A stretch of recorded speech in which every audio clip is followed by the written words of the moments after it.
Assalamualaikum warahmatullahi wabarakatuh. Perkenalkan, nama saya Ahmad Fatih Ihsan dengan NIM 131230029. Di sini saya akan menjelaskan berbagai pertanyaan mengenai hukum pidana.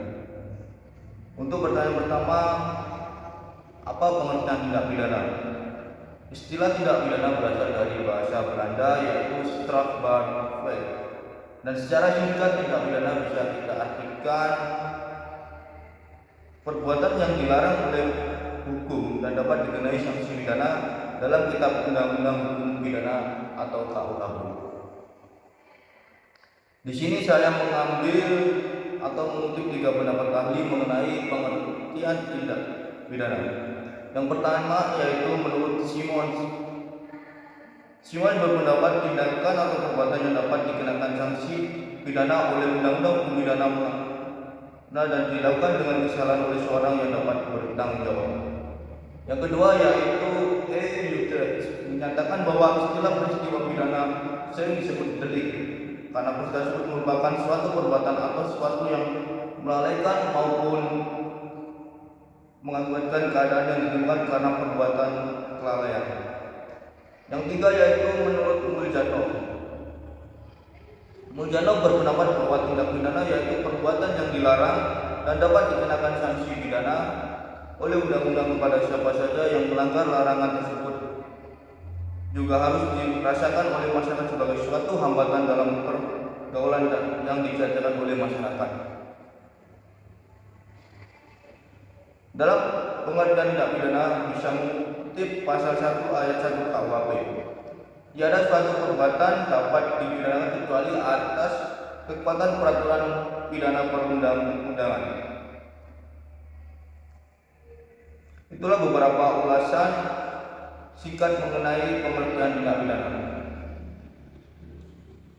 Selanjutnya yaitu pertanyaan yang kedua yaitu apa yang dimaksud unsur-unsur tindak pidana.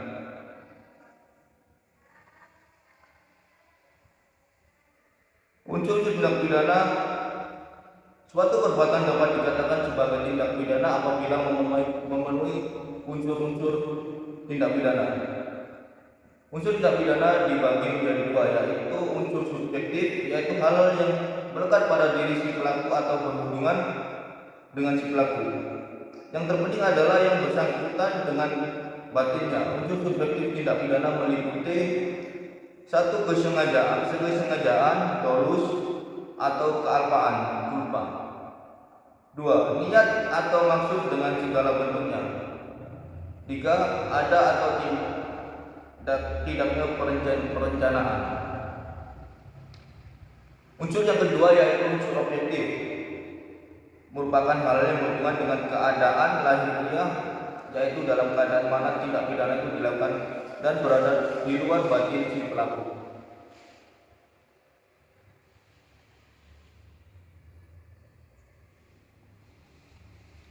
Unsur tindak pidana bisa kita lihat dari sudut undang-undang, yaitu satu unsur tingkah laku. Tindak pidana telah mengenai larangan berbuat, oleh karena itu perbuatan atau tingkah laku harus disebutkan dalam rumusan. Tingkah laku adalah unsur mutlak tindak pidana. Tingkah laku dalam tindak pidana terdiri tingkah laku aktif atau pasif. Yang kedua adalah unsur sifat melawan. Hukum melawan adalah suatu sifat tercelanya atau terlarangnya dari suatu perbuatan yang sifatnya bersumber pada undang-undang dan dapat bersumber dari masyarakat. Yang ketiga yaitu unsur kesalahan. Kesalahan atau skul adalah unsur mengenai keadaan atau gambaran batin orang sebelum atau pada saat memulai perbuatan, karena itu unsur ini selalu melekat pada diri pelaku dan bersifat subjektif. Itulah beberapa unsur-unsur tindak pidana. Untuk pertanyaan yang ketiga, sebutkan jenis-jenis tindak pidana. Jenis-jenis tindak pidana dibedakan menjadi beberapa jenis berdasarkan berbagai aspek. Yang pertama berdasarkan KUHP. Tindak pidana dibagi menjadi kejahatan yang tercantum dalam buku dan pelanggaran yang tercantum dalam buku KUHP. Yang kedua, berdasarkan cara merumuskannya. Tindak pidana dapat dibagi menjadi formil dan materi. Tindak pidana formil didasarkan pada aturan prosedural, sedangkan materi terikat dengan aspek substansi tindakan berdasarkan waktu terjadinya. Tindak pidana dapat terjadi seketika atau berakhir dalam waktu lama, misalnya pencurian adalah perbuatan pidana seketika, sementara penipuan yang berlaku dalam waktu tertentu juga termasuk ke dalam delik. 4. Berdasarkan bentuk kesalahan. Tindak pidana dapat dibagi menjadi sengaja dan tidak sengaja.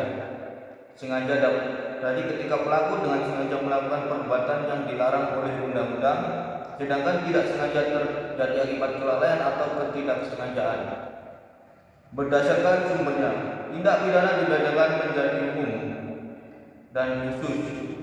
Yang keenam, berdasarkan macam-macam perbuatannya. Tindak pidana aktif. Tindakan yang melibatkan perbuatan seperti contoh pencurian atau penipuan.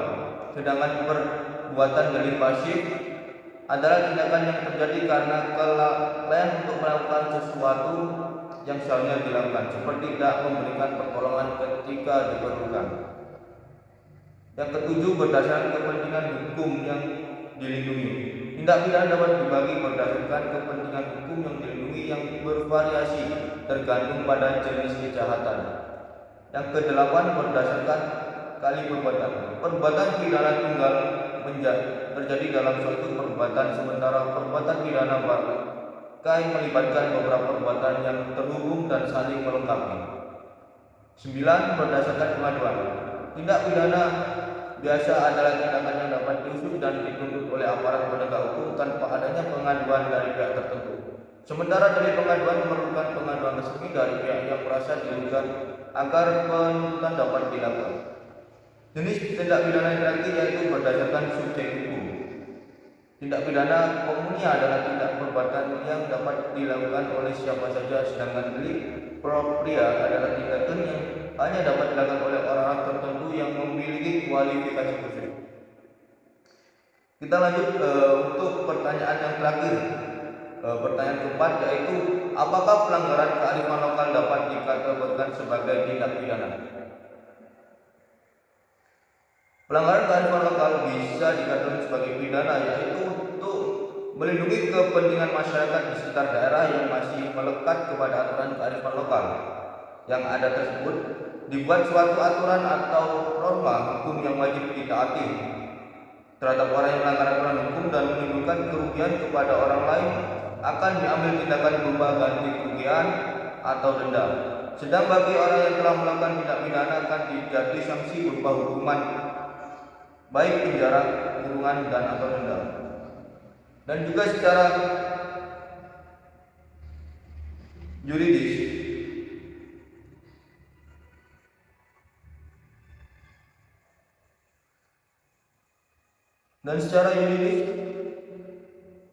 pelanggaran kearifan lokal dikatakan sebagai tindak pidana yaitu mengacu pada pasal 1 ayat 30 Undang-Undang Nomor 32 Tahun 2009 yang menyatakan bahwa kearifan lokal adalah nilai-nilai luhur yang berlaku dalam tata kehidupan masyarakat untuk melindungi dan mengelola lingkungan hidup secara lestari.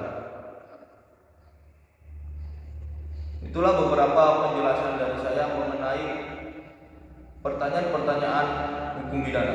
Apabila ada salah kata, mohon maaf yang sebelumnya. Wassalamualaikum warahmatullahi wabarakatuh.